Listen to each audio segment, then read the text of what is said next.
Again, the word of the Lord came unto me, saying, Son of man, speak to the children of thy people, and say to them, When I bring the sword upon when I bring the sword upon the land, if the people of the land take a man of their coasts and set him as a watchman, if he seeth the sword come upon the land, he blows the trumpet and warns the people.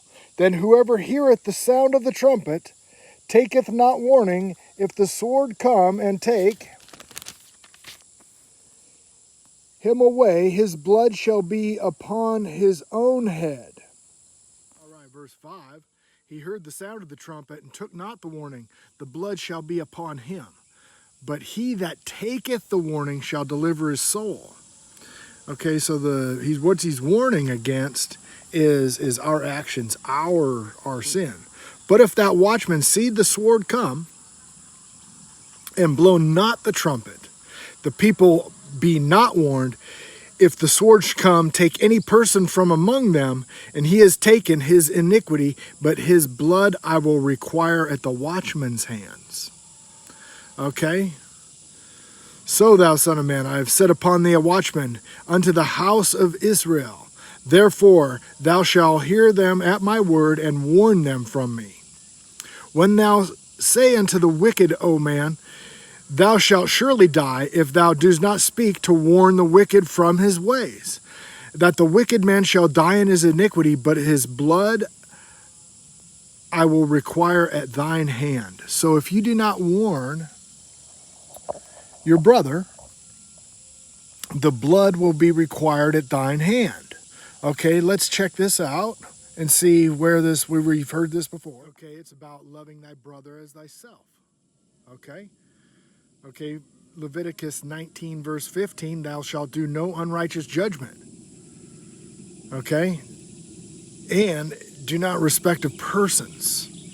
Okay, verse 16, do not go up and down as a talebearer. That means do not be a gossiper. Thou shalt not hate thy brother. Thou shalt in any wise rebuke thy neighbor, and not suffer sin upon them. That way that blood is not upon your hands. Okay? And then verse 18, thou shalt not avenge nor bear any grudge against the children of thy people, but thou shalt love thy neighbor as thyself. I am Jehovah. Okay, so what we've got the watchman calling, that you're supposed to warn the people that the sword is coming. Okay? The sword is coming because of the iniquity of the people. Okay? None of the people are listening to God. So the sword's coming. So the watchmen are raised up and they are set out to blow the trumpet. All right? So now let's go to Ezekiel 2. All right, Ezekiel 2. And I'm going to bring this to you today like a watchman. Okay, not like the guy you grew up with or the guy you used to work with or any of that. All right. And he said unto me, Son of man, I send thee the children of Israel, a rebellious nation that hath rebelled against me, and their fathers have transgressed against me, even unto this very day. For they are impudent children and stiff-hearted. I do send thee unto them, and thou shalt say unto them, Thus saith the Lord, Jehovah. Okay, so you'll say, yeah, but man, he was talking to Israel. That's Ezekiel talking to Israel way back when.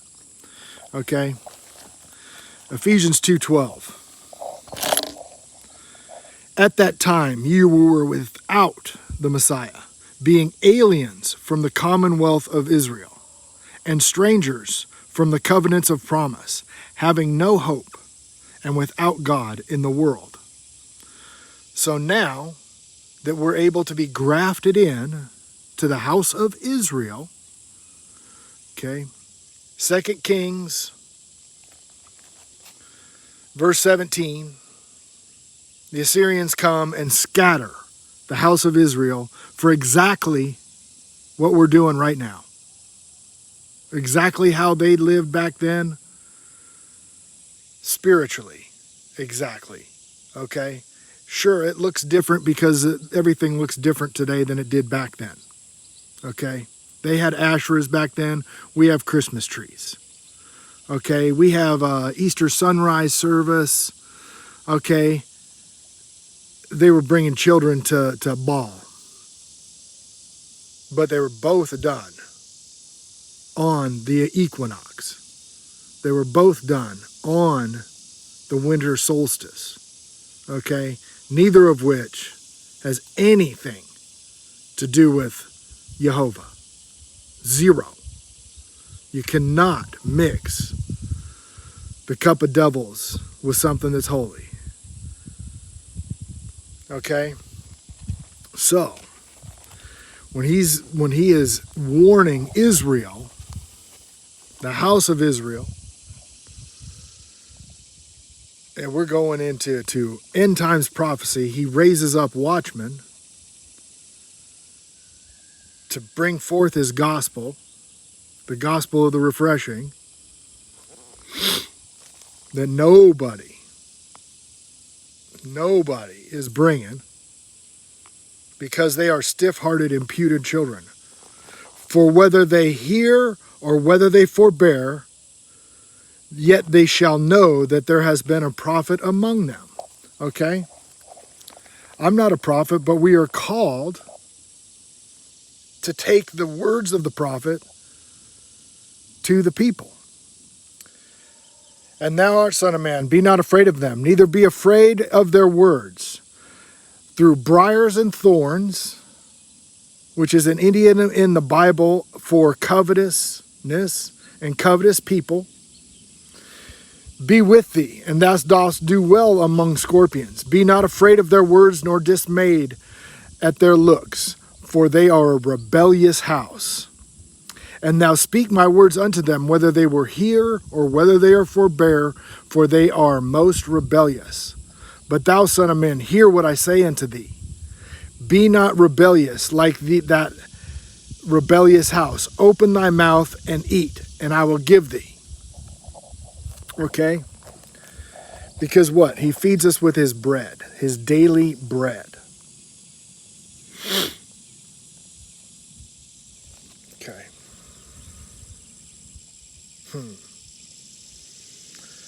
Verse Ezekiel 3. Moreover, he said unto me, Son of man, eat, and thou findest, eat this roll, and go speak unto the house of Israel. So I opened my mouth, and he caused me to eat that roll. And he said unto me, Son of man, cause thy belly to eat, and fill thy bowels this roll that I give thee. Then I did eat it, and it was in my mouth as sweetness, as in for honey for sweetness. Okay, because when the Spirit is speaking to you, and then you're understanding these words, it's sweet. Okay? When you understand the words and you digest them, it is sweet to your mouth. Until you start thinking about what you got to do, and that's take it to the people. But it's okay, because he makes your face adamant as flint. Oh, I'll just go to verse 6. Not many people of the strange speech and of a hard language, to those words they can't understand. Surely I had sent thee to them, they would have hearkened unto thee. But the house of Israel will not hearken unto thee, for they hearken not unto me. So they're not going to listen to me because they don't listen to him. All right? They didn't listen to Ezekiel because they don't listen to him. For all the house of Israel are impudent and hard-hearted. Do not harden your hearts, as in the day of the wilderness. Hebrews 4. Behold, I have made thy face strong against their faces, and thy forehead strong against their foreheads. There's a reason why I can hear some of this stuff. People with big shoulders can shoulder the load. Behold, I have made thy face adamant. I have made it as adamant and harder than flint. I have made thy forehead, hear them not, neither be dismayed at their looks, though they are a rebellious house. Moreover, he said to me, Son of man, my words that I shall speak unto thee, receive in thine heart, and hear with thy ears. Who has ears to hear? Yeshua came, and what did he do? He healed the blind. He gave ears to the deaf. How many deaf people and blind people do you think were running around the Galilee? Or were they spiritually deaf and blind? Okay?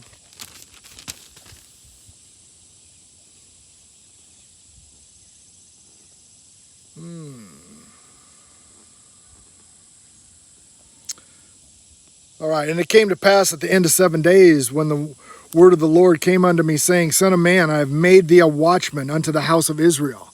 Therefore hear my words at my mouth, and give them a warning from me. When I say unto the wicked, they shall surely die, thou givest them not a warning, nor speakest to warn them wicked from his wicked way, his life, to save his life, the same wicked man shall die in his iniquity, but his blood I will require at thine hand. Okay, so you're called to go share the gospel. Okay, it's a gospel of repentance. I don't care what your freaking church is telling you. Go read Luke 24, right at the end. It's the gospel of repentance. Oh, Matthew 28. Okay? Go teach them what I taught you. Everybody called him rabbi. Teacher, teacher. Rabboni, Rabboni.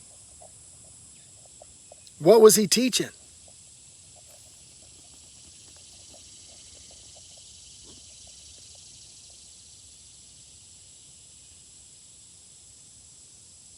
Yet, if you warn the wicked, and he turn not from his wickedness, nor from his wicked way, he shall die in his own iniquity. But thou hast delivered thy soul. Okay? What was that I just read from the royal law? Love thy neighbor. Rebuketh his sin, so his sins are not upon you.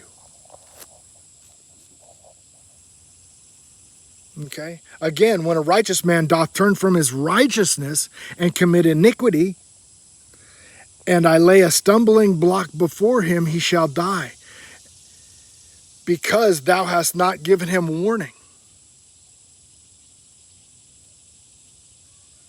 So that's even the people who are righteous.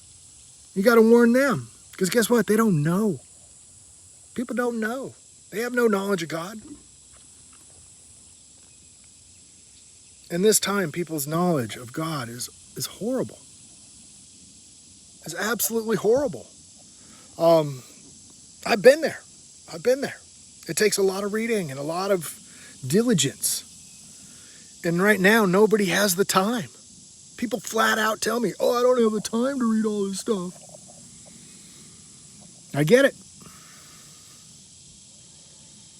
So I read it for you. I take you right to the page you need to read. I'll give you 20 scriptures.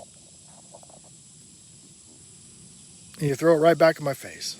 But my face is adamant as flint. All right, so that's Ezekiel 2 and 3. He calls the watchman. Now, let's go to Mark 13. So I've gone to the some places in the Old Testament, and there's more. Jeremiah talks about the watchman getting in the gate.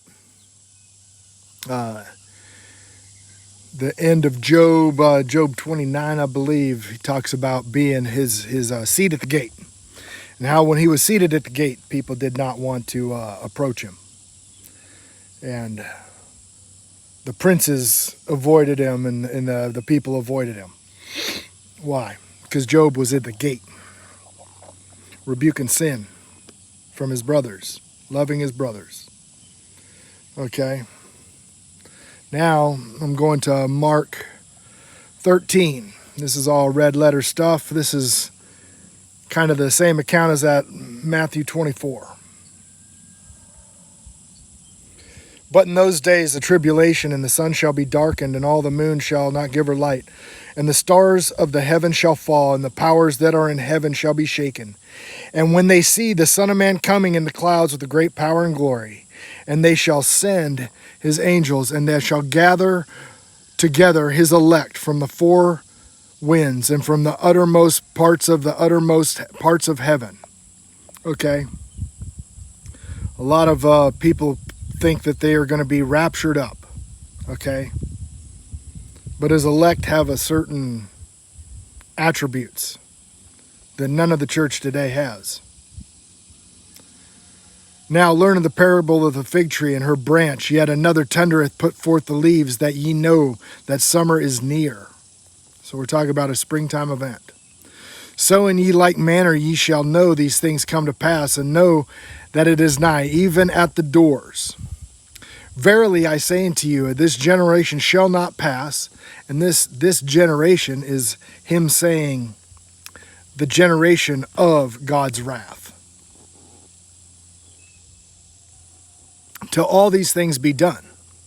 Heaven and earth shall pass away, but my words will not pass away. But of that day and that hour no man knoweth, not the angels which are in heaven, neither the Son, but the Father. Take heed, watch, and pray. For ye not know when the time is. Is it this spring, next spring, spring after?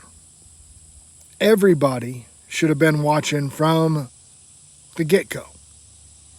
Take heed, watch, and pray, for ye know not when the time is. For the Son of Man is taking a far journey, who has left his house and gave authority to his servants, and to every man his work, and commanded the porter to watch. To watch. Watch ye therefore, and know not when the master of the house cometh. So when's the boss coming back? Or at middle of the night, or at the cock crowing, or in the morning, lest he come suddenly, he find you sleeping.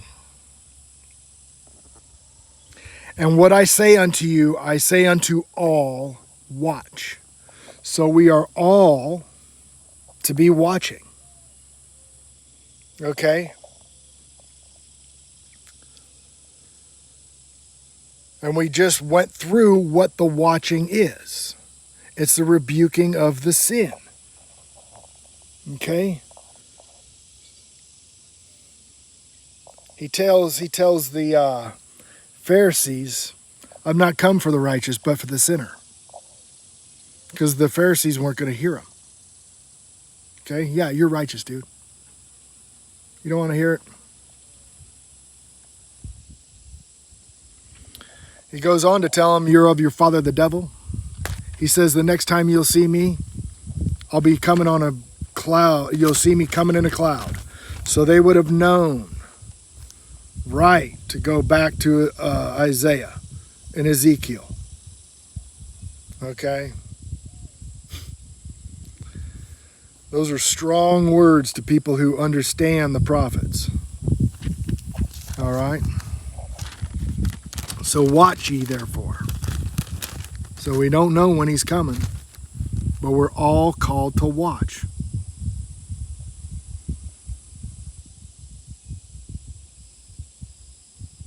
The first great commandment, love God with all your hearts, Deuteronomy 6, is telling you to obey his commandments. Okay? The second is like it, and that's to rebuke the sin, to teach your brothers to obey the commandments, or his sins are upon you. Okay? Do you have clean hands? Matthew 15 and Mark 7 are about eating bread with dirty hands. The Pharisees made a whole thing about the fleshly side of the washing of hands, when the spiritual side of washing hands and having clean hands is that you're keeping your fellow man on the straight and narrow path to have clean hands.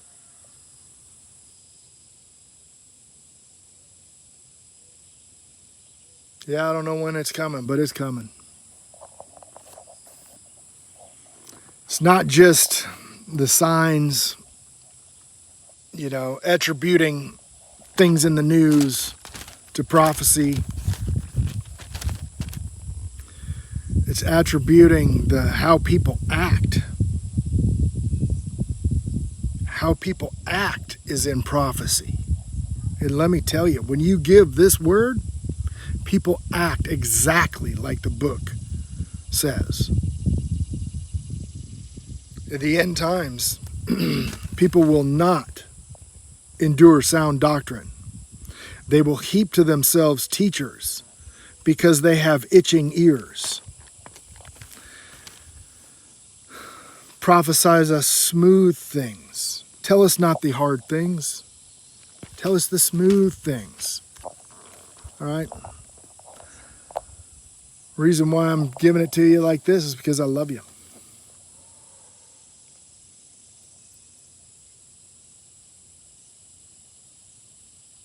The love of God is that we obey his commandments. That's 1 John chapter 2. Heck, 1 John all the way through to all of 1 John.